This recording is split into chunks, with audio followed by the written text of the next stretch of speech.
Good morning kelas. Hari ini kita akan belajar chapter nombor 1. Okay.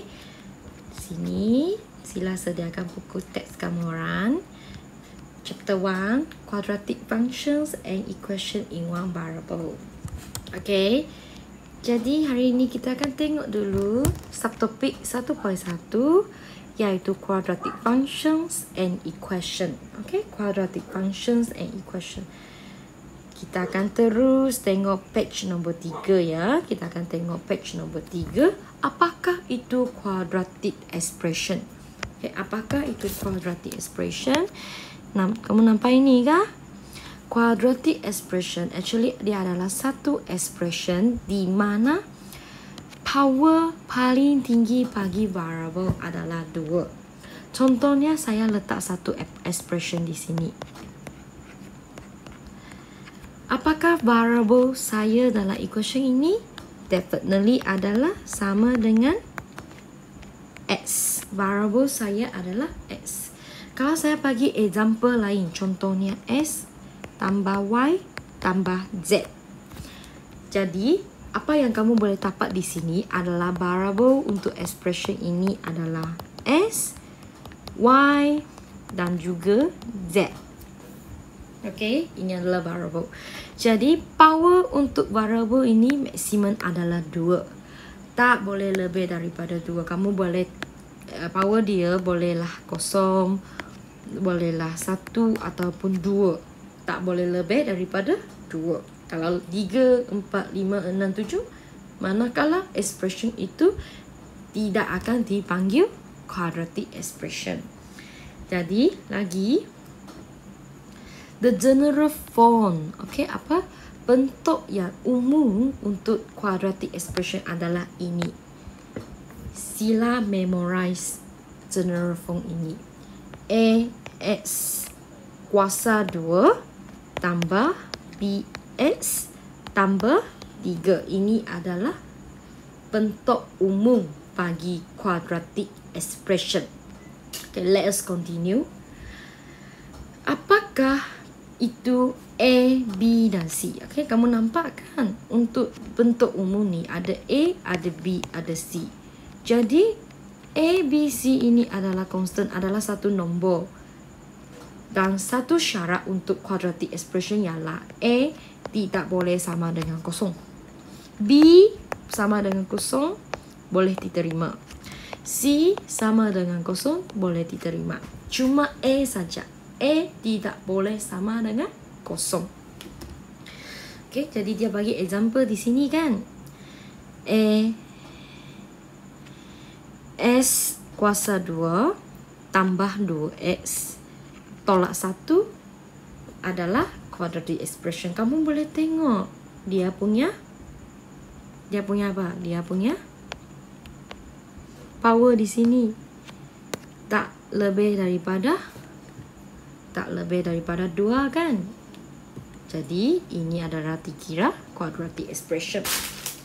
Jadi kita tengok example 1 dulu. Macam mana kamu nak tentukan expression itu quadratic expression ke bukan quadratic expression?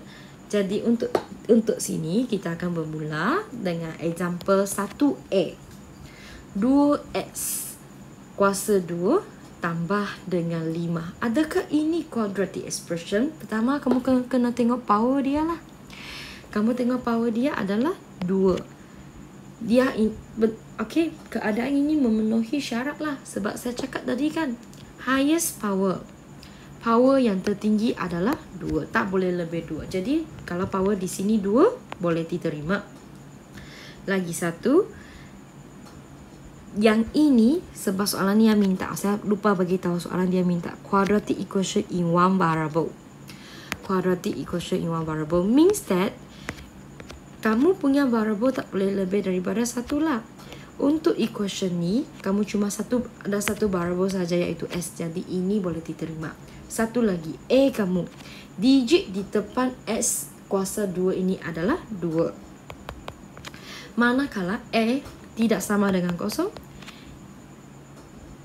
2x kuasa 2 tambah 5 dikira ialah quadratic expression. Okay, jadi kamu boleh jawab lah. S kuasa 2 tambah 5 adalah quadratic expression in one variable. It's a quadratic expression in one variable. Okay, kita tengok B pula. X kuasa 3 tolak 6. Kamu dah nampak kan? S ini kuasa dia 3.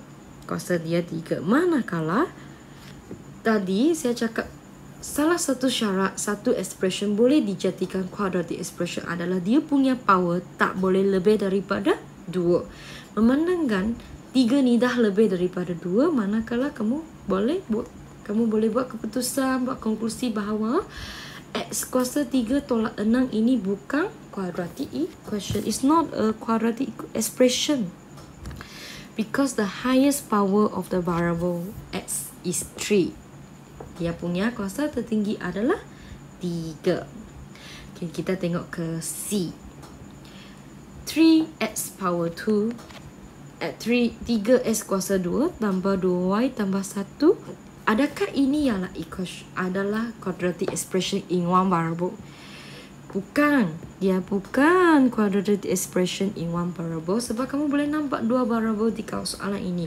Kamu ada x, ada y. Jadi ini bukan quadratic expression in one variable. Kamu boleh buat conclusion macam inilah. Okay. Untuk D, senang saja. Kamu boleh tengok dia ada apa? Dia ada satu variable sahaja.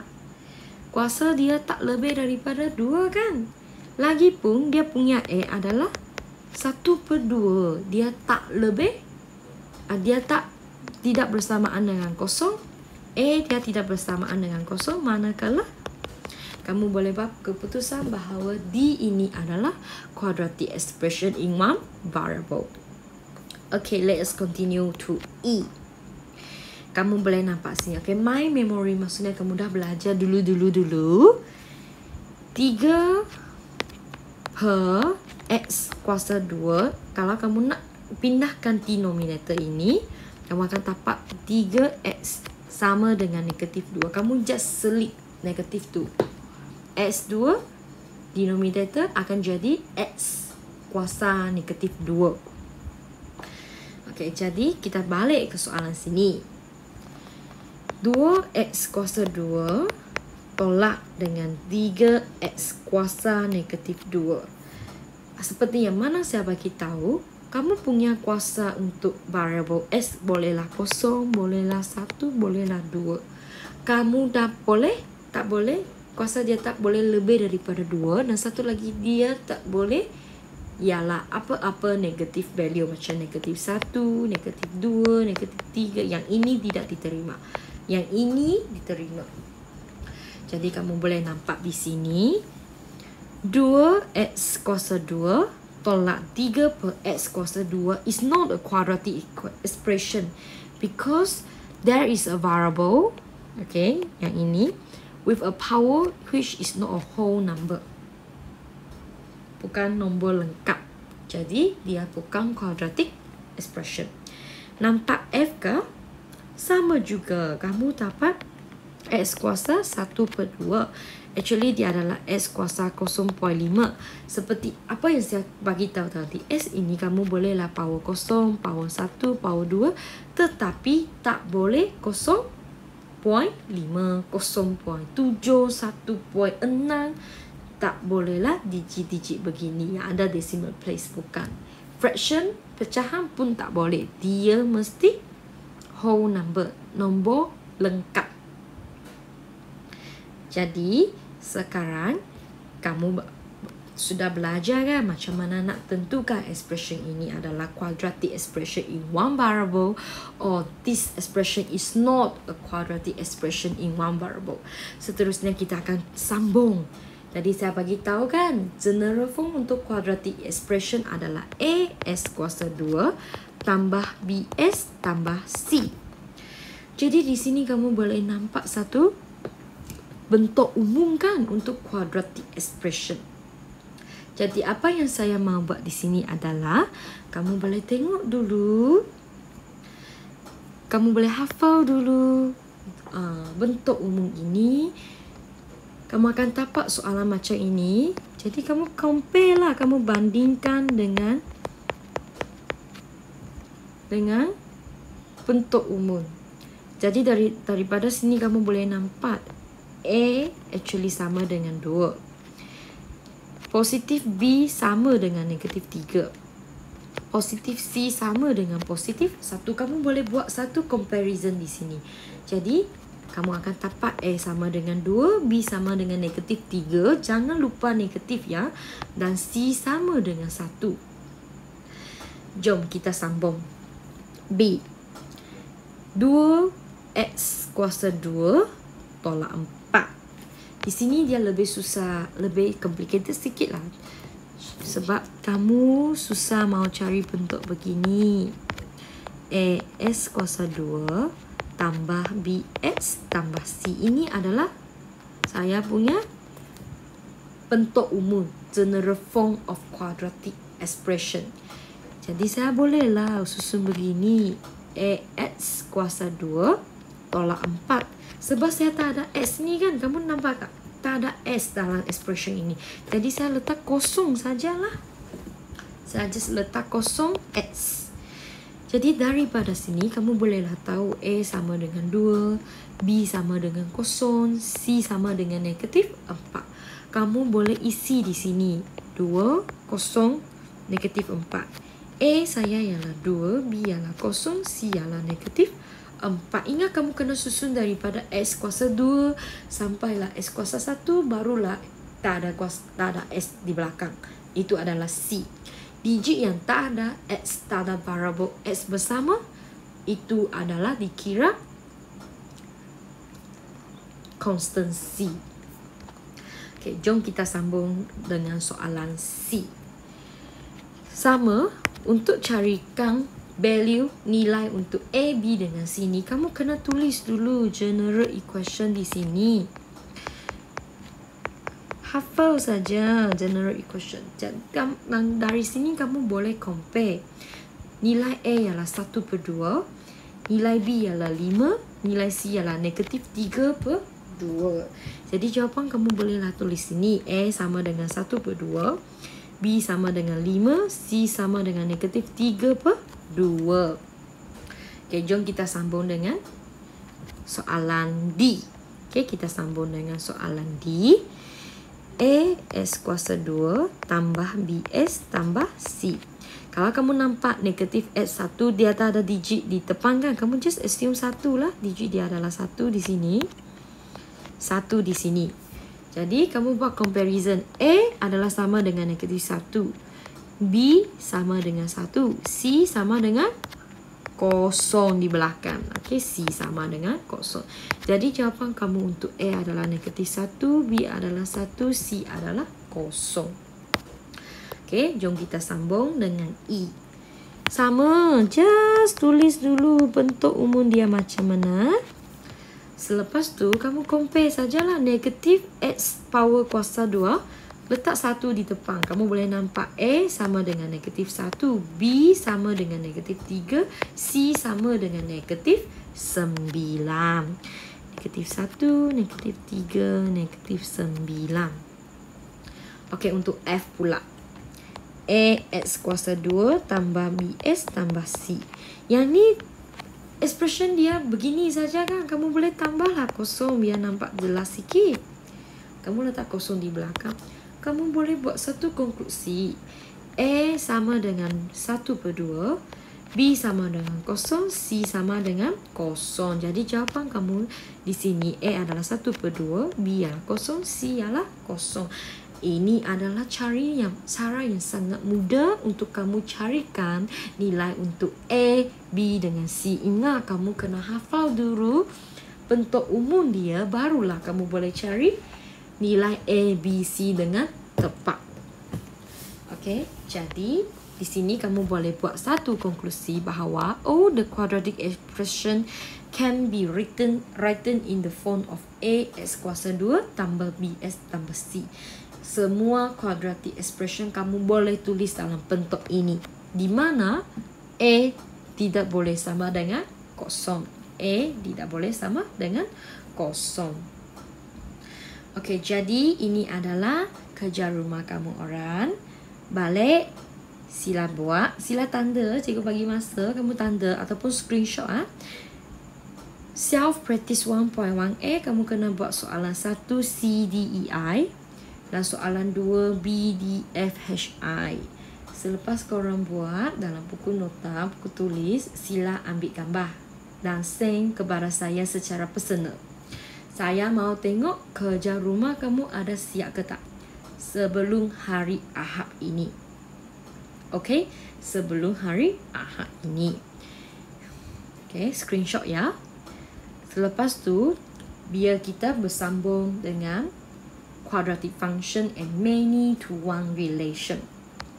Di sini ada satu maklumat penting.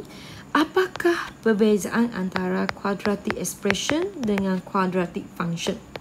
Okey, untuk quadratic expression ini, seperti yang saya ajar tadi, ini adalah bentuk umum untuk quadratic expression kan? Benda ni kita panggil quadratic expression. Kita sebut sebagai quadratic expression. Manakala untuk quadratic function, actually dia hampir sama, bentuk dia hampir sama dengan quadratic expression. Cuma quadratic function dia mesti adalah fx sama dengan quadratic expression ni. Kamu kena samakan quadratic expression ini dengan satu nilai. Contohnya fx. Ini kita sebut sebagai quadratic function. Okey. Jadi sekarang kamu dah tahu beza kan? Apakah itu quadratic expression? Apakah itu quadratic function? Dan sekarang exercise di sini kita nak tengok adakah quadratic function ini adalah many to one relation. Kamu mesti blur apakah itu many to one relation. Tak apa, kita buat exercise A, B, C dulu. Dan kamu akan faham apakah itu many to one relation. Okay? Jadi sekarang keluarkan ruler kamu, keluarkan pembaris kamu. Cikgu nak ajar kamu mau macam mana mau cari point of intersection. Okay? Apa yang kamu nampak sini kan, fx sama dengan satu quadratic expression, fx sama dengan satu quadratic expression, fx sama dengan satu quadratic expression. Ini adalah dikatakan sebagai quadratic function. Okay, jangan blur antara quadratic expression dan quadratic function. Jadi, keluarkan pembaris kamu. Sebelum kita buat exercise di sini, cikgu nak bagi tahu, cikgu nak ulang kaji sedikit dengan kamu orang. Apakah itu point of apakah itu koordinat? Contohnya saya cari satu point di sini. Saya cari satu point di sini. Sorry ya, terlampau besar. Okay, saya cari satu point di sini. Jadi sekarang saya guna kamu cari koordinat untuk point di sini. Cara mau cari koordinat. Koordinat adalah macam mana? Koordinat itu adalah koordinat S dan Y. Koordinat S dan Y. Contohnya begini. Okay. Koordinat S adalah kamu dapat daripada sini kan? 2 dengan 4, tengah-tengah dia 3. 3.2, 3.4, 3.6, 3.8, 4.0. Jadi, value S adalah 3.6. Value untuk Y adalah 2. Okay, ini adalah koordinat. Cikgu ambil contoh lain. Contohnya ini. Jadi, apakah koordinat untuk point ini? Sama, kamu kena sambungkan ke x-axis dan sambungkan ke y-axis. Koordinat adalah kamu ambil baca daripada x-axis dulu, barulah y-axis. Jadi, x-axis dia adalah 1, y-axis dia negatif 2. Jadi, ini adalah koordinat saya bagi point tersebut. Jadi, kalau koordinat ini di dalam quadratic function, manakala koordinat x di point S adalah dikira sebagai objek. Okay, ingat ya, koordinat S ini sentiasa ialah objek. Koordinat Y ini sentiasa adalah image. Sama di sini koordinat X adalah objek. koordinat Y adalah image. Jadi sekarang kita akan tengok macam mana mau cari point of intersection, mau cari apakah itu many to one relation. Jadi kita akan bermula daripada soalan A dulu. Kamu nampak pembaris ini kan? Langkah pertama, letak kamu pembaris kamu seperti mana yang dia letak dalam yang dia tunjuk dalam gambar ni. Kamu nampak 2 point kan? Kamu nampak 2 point. Sekarang cikgu bagi kamu 1 minit untuk cari koordinat untuk 2 point ini. Okey, cari koordinat untuk 2 point ini. Sekarang ya, cikgu bagi 1 minit.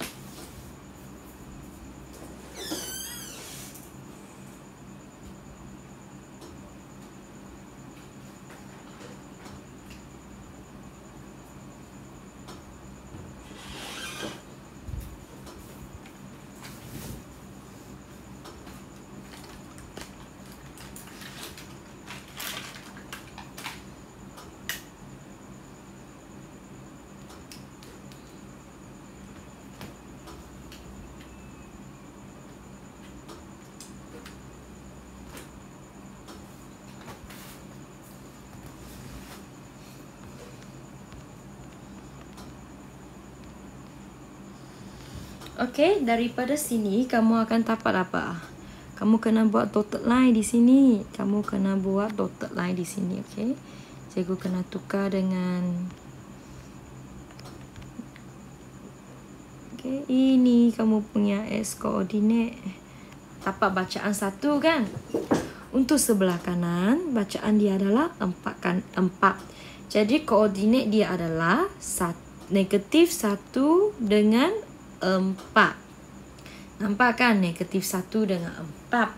Jadi sekarang kamu boleh nampak koordinat di sebelah kiri adalah negatif 1 dengan 4. Manakala di sebelah kanan pula sama juga. Kalau kamu nak cari koordinat dengan cara yang tepat, buat dulu dash line. Buat dulu dash line. Baca yang X dulu baru Y. Jadi X dia adalah 4, Y dia adalah 4. Jadi kamu bolehlah letak di sini point of intersection adalah 4 dengan negatif 1, 4. Kamu boleh dapat daripada sini. 2 koordinat ini adalah point of intersection. Jadi sekarang kita akan sambung. Apakah number of point of intersection? Berapakah bilangan intersection ni? Kamu nampak ini pembaris kamu kan? Ini pembaris kamu. Dan dia bersentuhan. Dia bersentuhan dengan graf ini. Dia bersentuhan dengan graf ini pada 2 titik. Jadi jawapan kamu sini adalah 2. Number of point of intersection adalah bilangan. Bilangan point di mana kamu punya pembaris bersilang dengan graf. Jadi itu adalah number of point of intersection. Di sini very obvious, very jelas, sangat jelas. 2 point. Point 1 ini dan point 1 ini. Senang saja kan? Jadi, let us continue. Kita akan try bahagian B pula. Sekarang cikgu nak kamu letak kamu punya pembaris dekat posisi sini. Letak dekat posisi sini. Okey, sekarang kamu nampak kan? Pembaris ini dia bersilang dengan kamu punya graf dekat 2 titik. 1 titik di sini, 1 titik di sini. Okey, cikgu kena padam yang ni supaya kamu lebih jelas. Okay, cikgu padam pembaris tu supaya kamu lebih jelas. Dia bersilang pada 2 titik ini. Kamu boleh je letak pembaris kamu di mana-mana. Kamu boleh letak atas sikit, bawah sikit. Asalkan kamu punya pembaris adalah lurus. Maksudnya kamu tak boleh sengit. Pembaris tak boleh sengit macam ni.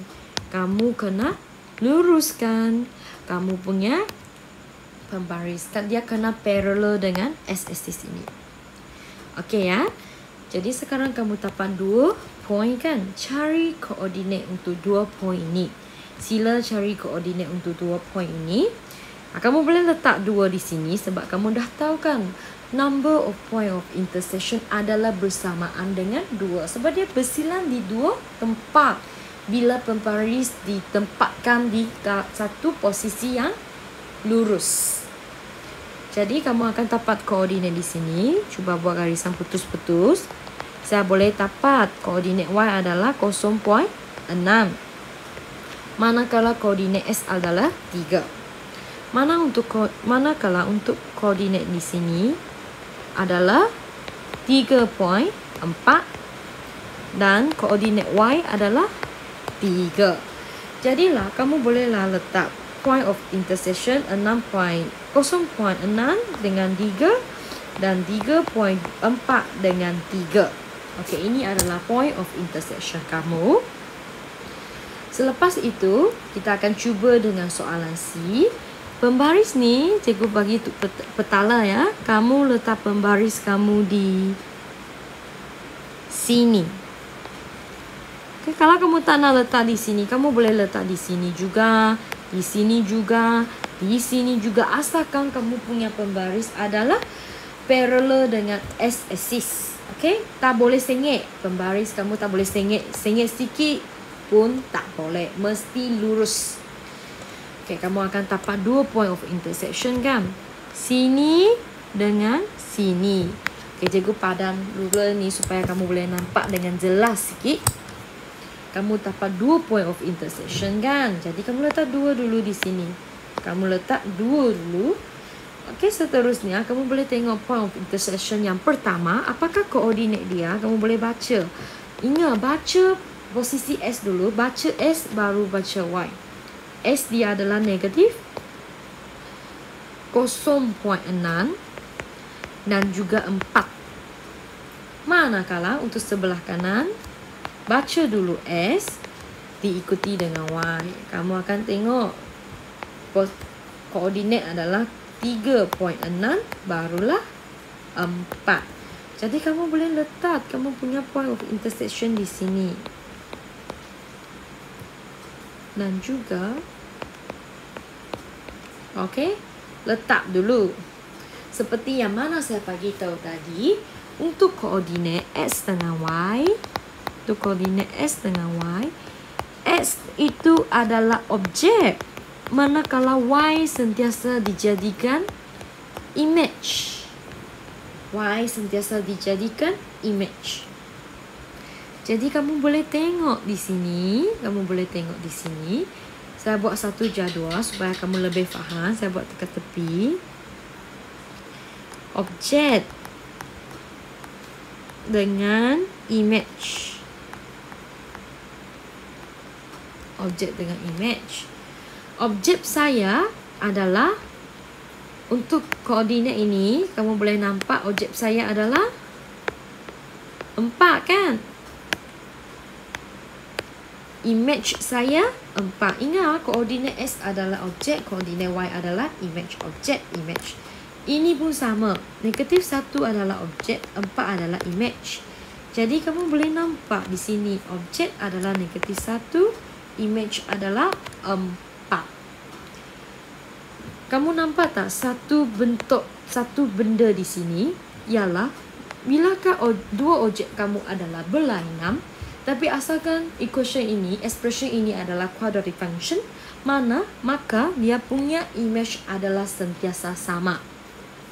Dia punya image adalah sentiasa sama. Kalau kamu tak percaya, kita try dengan soalan B.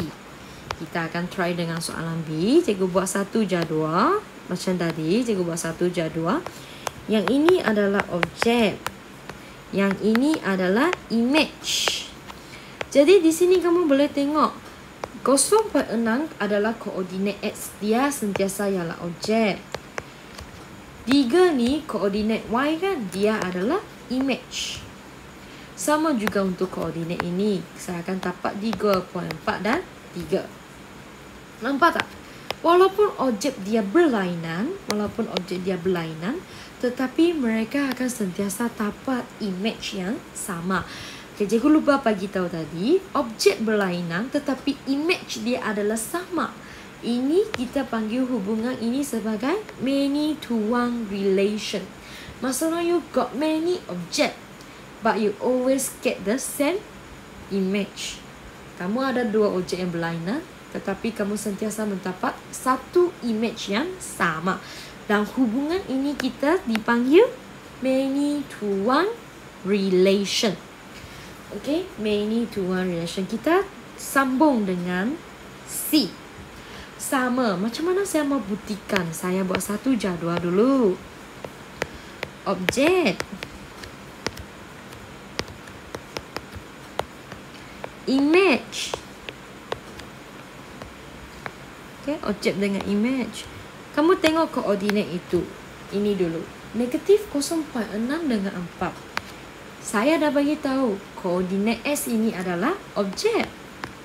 Koordinat Y ini adalah image. Sama 3/6 dengan 4. Daripada sini kamu boleh nampakkan dua objek yang berlainan tetapi mereka dapat satu image yang sama. Satu image yang sama. Jadi ini kita boleh buat konklusi bahawa quadratic function adalah sentiasa many to one relation. Okay, many to one relation. Saya harap kamu boleh faham selepas kamu tengok 3 example ini. Kamu nampak sini ya. All quadratic function have the same image for two different object. Dua objek yang berlainan tetapi kamu akan dapat image yang sama. Ini adalah quadratic function. Dan jenis hubungan quadratic function adalah many to one relation. Hubungan dia begini ya, many to one relation. So, let's continue. Kita akan sambung di sini. Cikgu betul-betul lupa bagi tahu dengan budak Cina tadi ya. Sebenarnya untuk graf begini,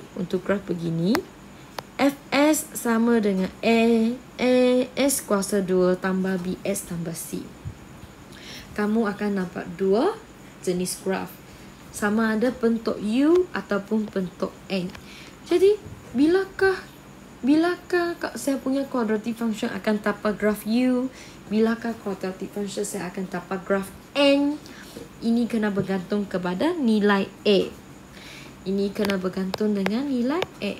Sekiranya nilai A kamu besar daripada 0, contohnya 1, 2, 3, 4, 5. Kita lah, actually estimate power 2 saja kan. 1, 2. Manakala graf kamu adalah berbentuk U. Sekiranya kamu punya value A kecil daripada 0, kamu akan dapat N shape of graph. Contohnya negatif 1 lah, negatif 2 lah, negatif 3. Kamu akan dapat yang ini pun boleh 1, 2, 3, 4 ya. A, value A, bukan power. Sorry, cikgu salah faham ya. Bukan power. Kamu kena tengok constant A. Apakah nilai untuk constant A? Barulah kamu boleh tentukan graf ideal macam mana. Always bear in mind that A cannot equal to 0. And one more thing, if A equal to negative number, you will always get a N-shaped graph. Kalau A ini value dia adalah negatif, kamu akan dapat graf berbentuk N.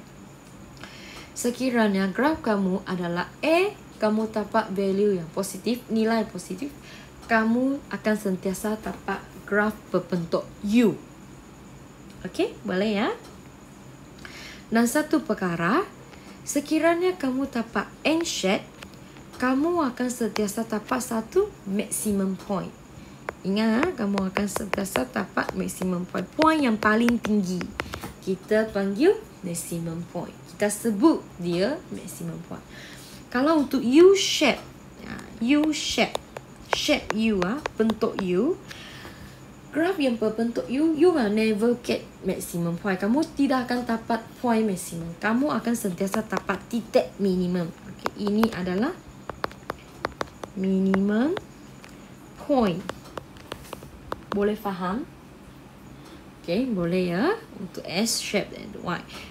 Untuk graf berbentuk N, A sentiasa kecil daripada 0.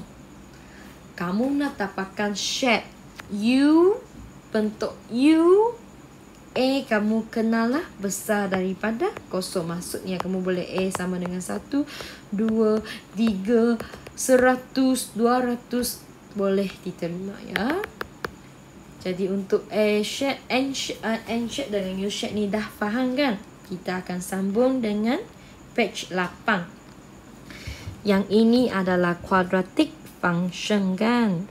Kalau cuma belakang ni, cuma benda ni, ini quadratic expression. Tapi memandangkan dia samakan quadratic expression ini dengan fx, manakala ini adalah dipanggil quadratic function.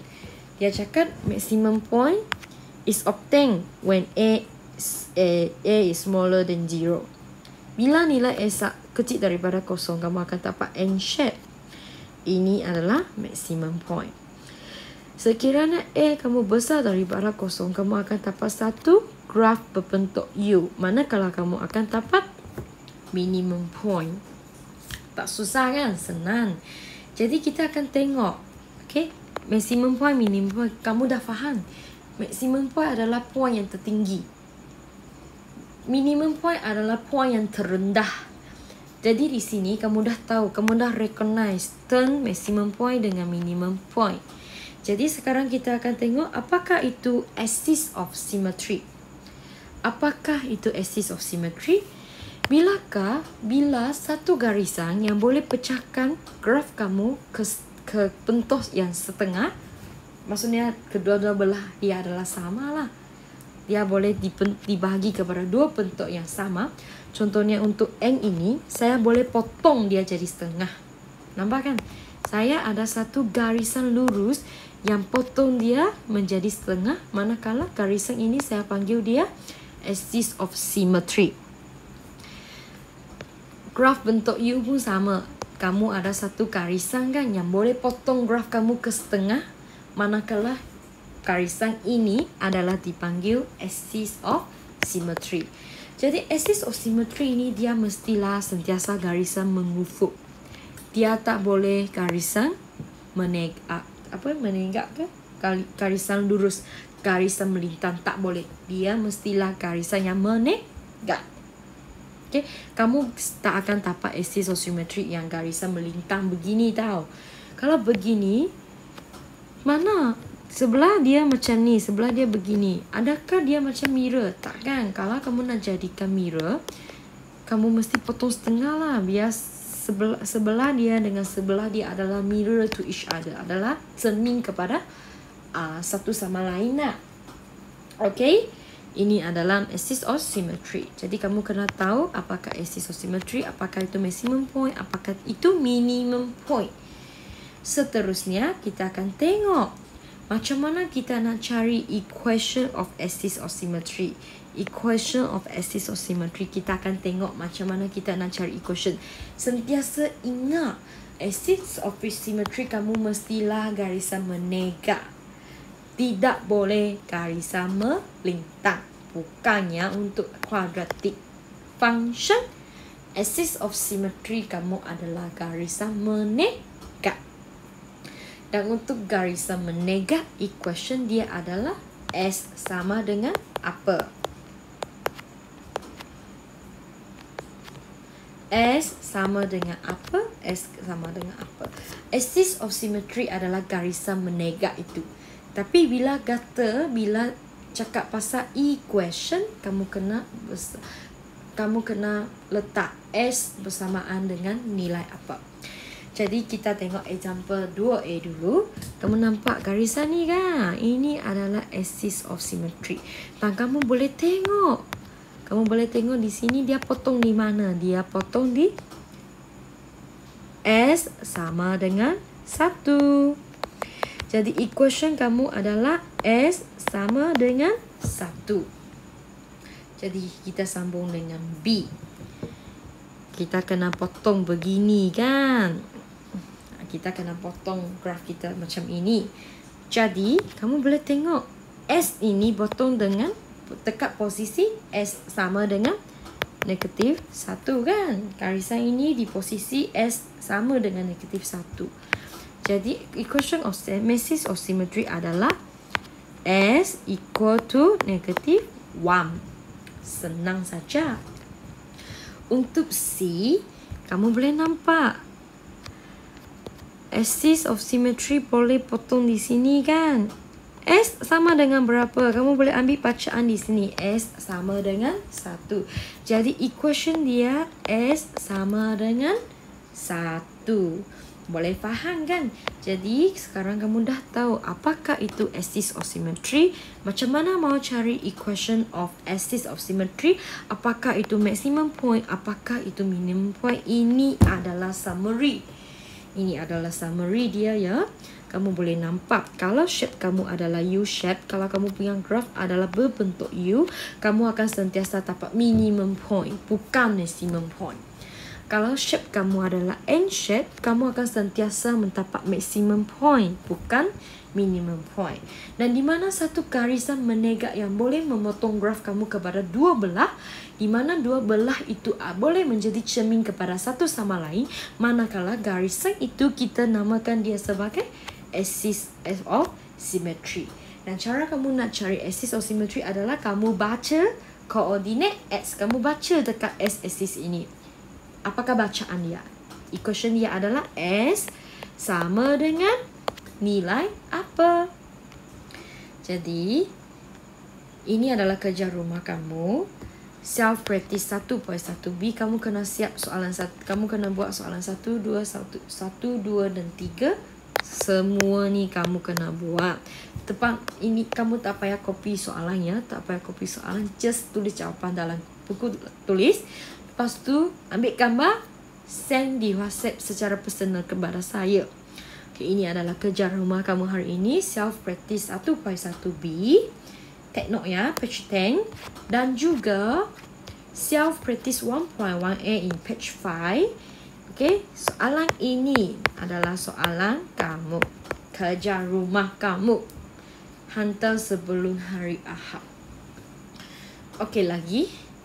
Ini adalah workbook kamu orang. Kerja rumah kamu, muka surat 1. Kerja kamu, muka surat 1. Dan juga muka surat, oh tak ada. Just muka surat 1 saja. Muka surat 2 tak payah. Jadi kerja rumah kamu, saya ulang balik. Muka surat 1 untuk workbook kamu. Dan juga muka surat 5 yang ini self practice 1.1a. Beberapa soalan saja. Dan semua soalan di self practice 1.1b. Semua ni. Okey, sila hantar sebelum hari Ahad pukul 10 malam. PM saya di WhatsApp secara personal. Okey, sekian kelas. Terima kasih.